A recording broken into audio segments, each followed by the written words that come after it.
في الحال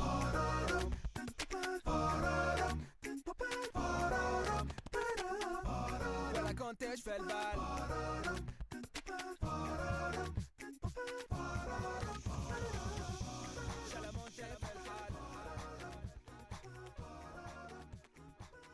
Welcome to another episode of Above the Mark. It's a bit strange, isn't it, when you're ill, you have a disease maybe, but you just can't see the symptoms. You can't see what makes you ill. And that's the case with mental health. You can't see it yourself that you're ill or not, but it is there, and maybe that's what makes it a bit mysterious. We talked to someone who's studying this right now and who's trying to break down these barriers and these misunderstandings to make it easier for everyone to speak out and get that help if they ever need it.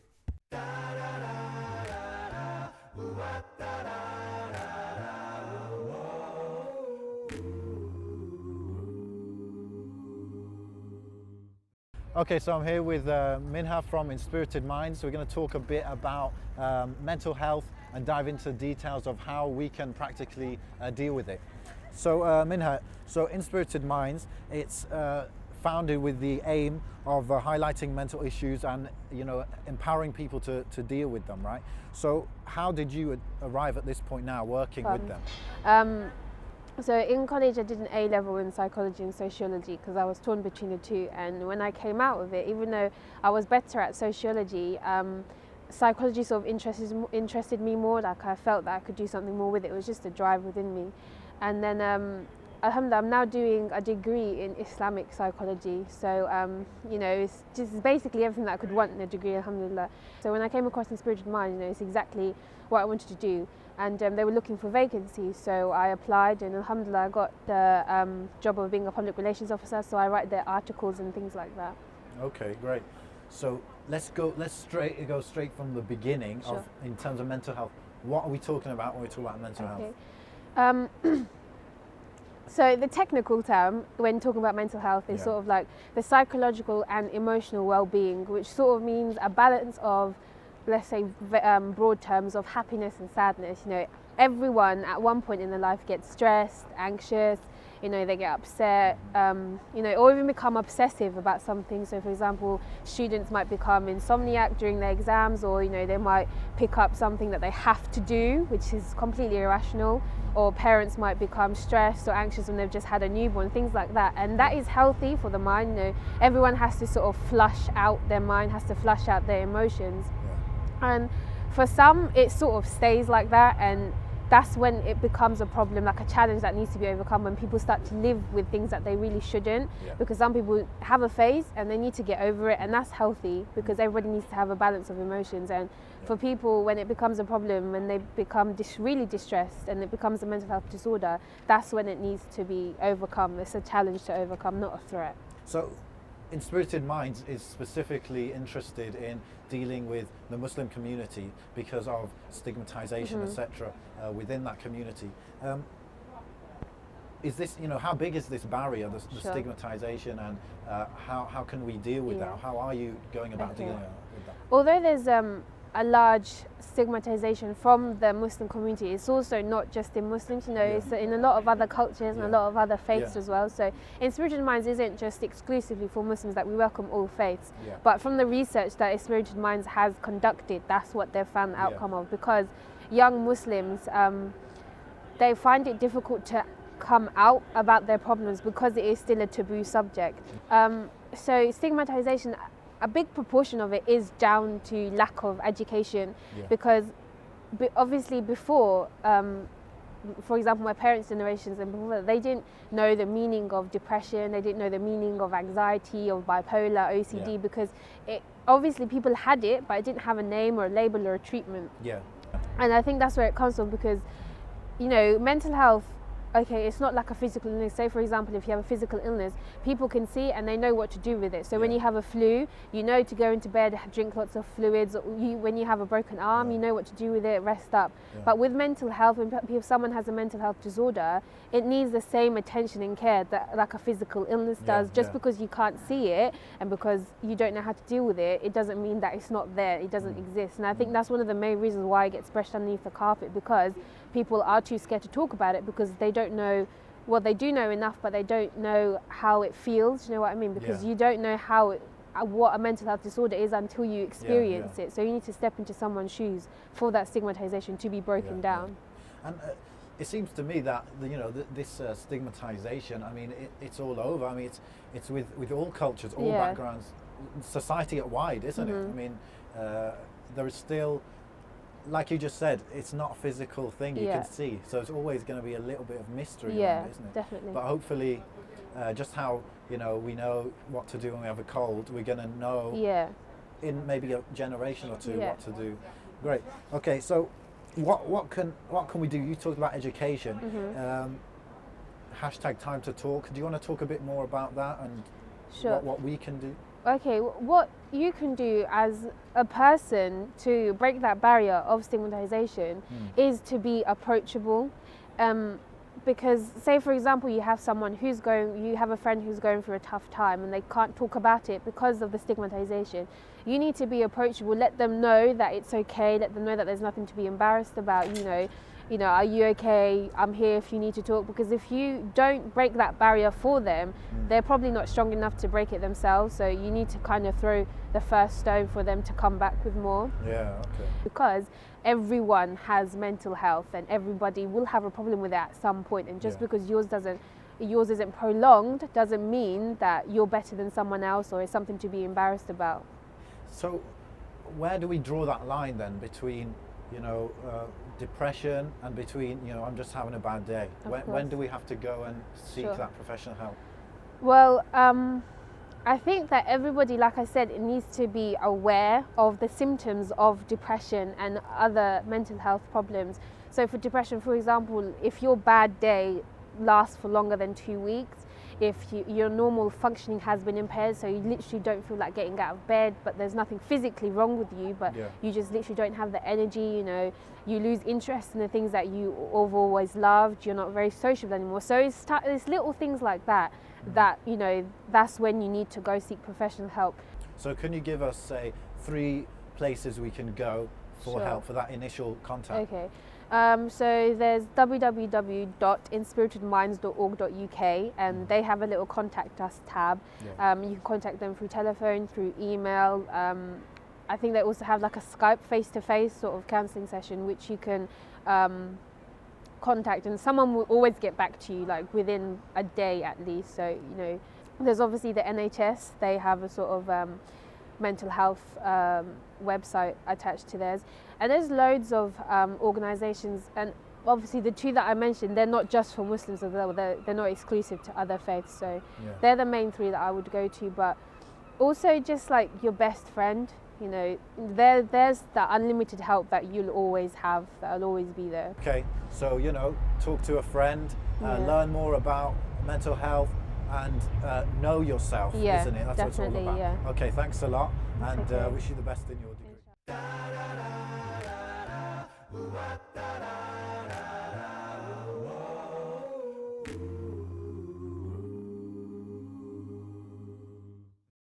I think that interview gave us a lot of clear answers, so it was really useful for me, and something I'm interested in, and you could tell she's passionate about this topic as well, and that really showed through. So we got a lot of clear answers, I think, about what is mental health, and then what are the kind of barriers in the way of helping people that need it. Yeah, it's very nice. I mean, again, she gave many very, very kind of practical advice and examples. For example, if you've got a cold or a broken arm, you can see that it's something you can point, my arm is broken or I've got a cold. And so the remedy is easy to kind of attain. And there's less stigma to say, I got a broken arm, help me out.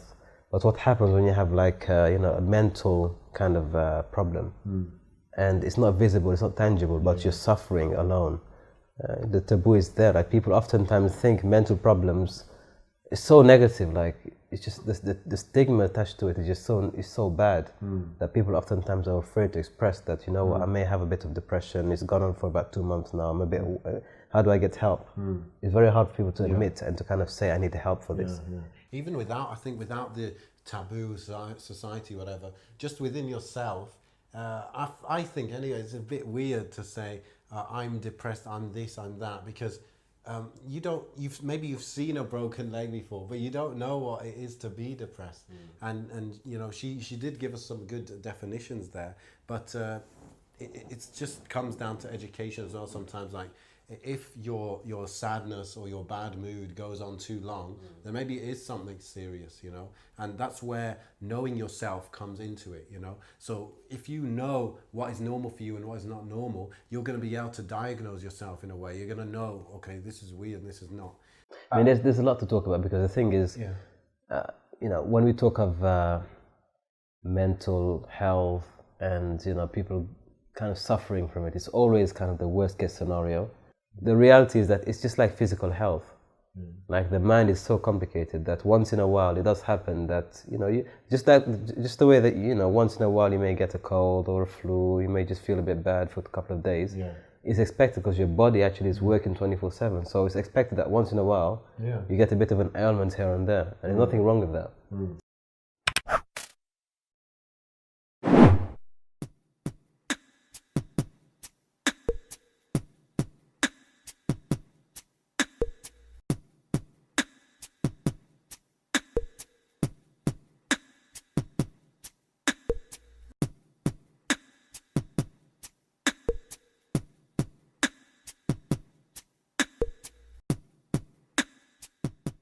Similar with the mind, like once in a while you may be a bit depressed, you may be a bit, you know, nothing is wrong with that, but I think the social kind of taboo around it makes it very hard for people to own up. And of course, if you don't own up to it, you don't seek help, you know, your problem becomes even worse. Something that I'm fascinated about, fascinated with, is knowing yourself, you know. So I've done some reading, you know, about psychology and other sciences that not everyone agrees with as scientific, if you like. But through that reading and that education, I've found out that sometimes I feel like this, and I know exactly why. So like I said earlier, when you know yourself, you know what's normal and you know what is not normal, and then you can kind of diagnose yourself. So I'm pretty comfortable that if it was getting to the stage where I needed to seek help, I would know that it's at that serious level. For example, I know when I'm self-sabotaging. Self-sabotaging is when you, for example, you say you want a job, but you'll take ages writing the cover letter, so you don't get it in time, so you don't have to face maybe that interview. So that's called self-sabotage. You stop yourself doing something. I know exactly when I'm doing that because of this kind of reflection I've done of myself, and that's something that everyone can do, and that will help you keep healthy, you know.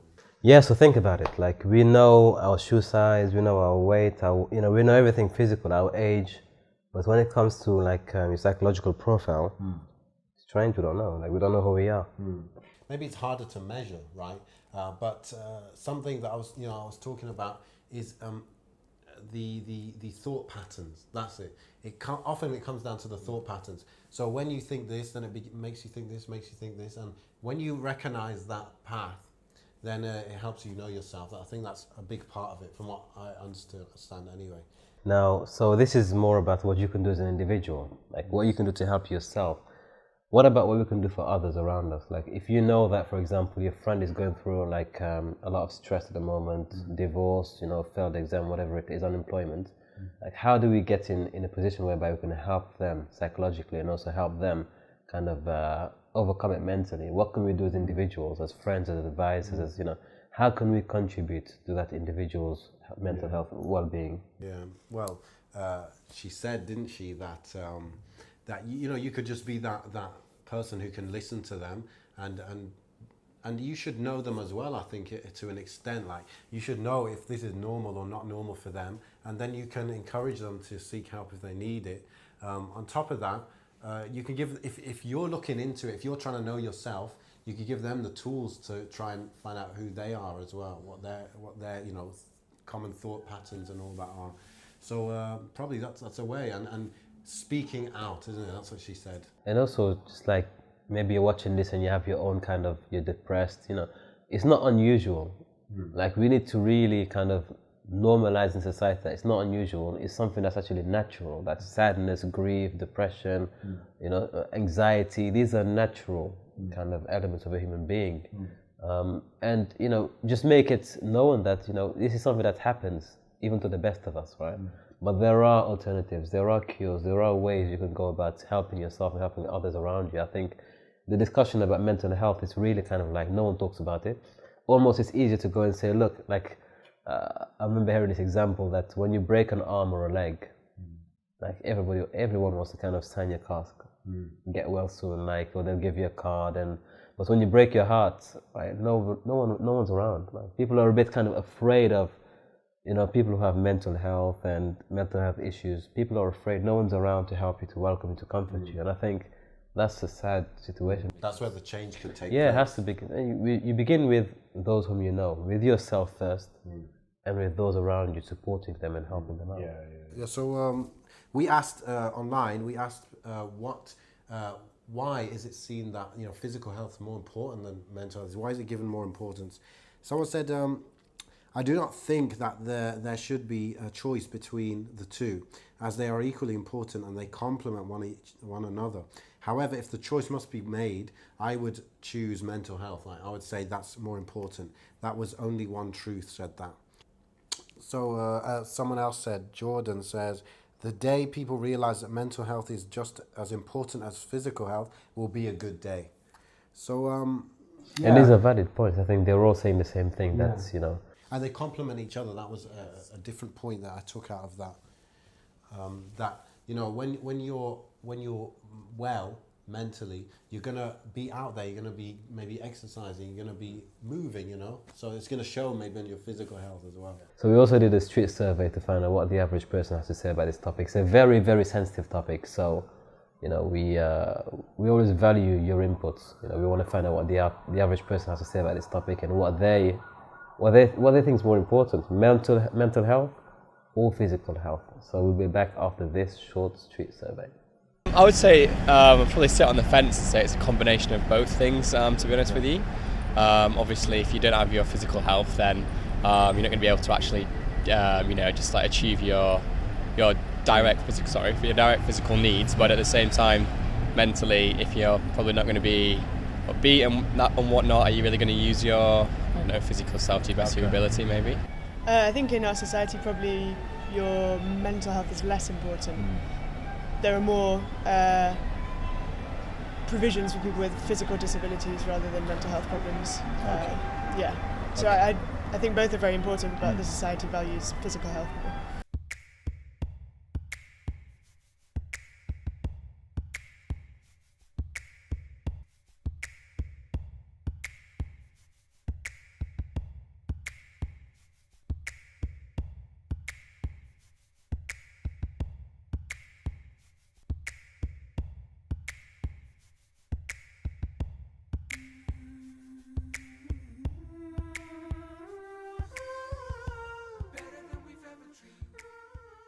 Mental health can be a very serious issue. It can be something that makes people feel suicidal. People feel depressed. What makes that worse is when they feel they can't talk to anyone. Mental health is a serious topic, one that is so prevalent in society, but oftentimes you shy away from talking about it. But it's not something you should ever feel ashamed of. If you have stress or you have anxiety, try and find ways around it, but never keep it to yourself. Mental health matters. Remember, everyone can have a mental health problem, just how everyone can have a physical health problem. But we should be aware that there are people out there who can help us and who will help us and who are happy to help us. There are many organizations out there who are qualified and willing to help you out in your time of hardship. Sometimes you catch a cold. Sometimes we get sick. Well, sometimes our mind also gets sick. It's not something to be ashamed of. We all at some point in our lives feel a bit down. We all at some point in our lives feel a bit depressed, a bit discouraged, right? But it's not unusual to go through these phases. What's unusual is to keep it to yourself and to think that no solutions are out there for you as an individual. You may be fine now, but I'll tell you, it will help anyone out there to know more about themselves, know about their thought patterns, and find out what's normal for you and what isn't. You may be somebody who can help somebody else out tomorrow. You may be able to comfort someone, or to reassure them, or to direct them to the right direction, to seek counseling and professional help. Never remain silent about mental health, and never shy away from the opportunity to help somebody else in that situation. Know yourself, know where you can go for help, and be that shoulder for anyone around you to lean on if they need anything. Rise above the mark. Mental health is real. Always rise above the mark.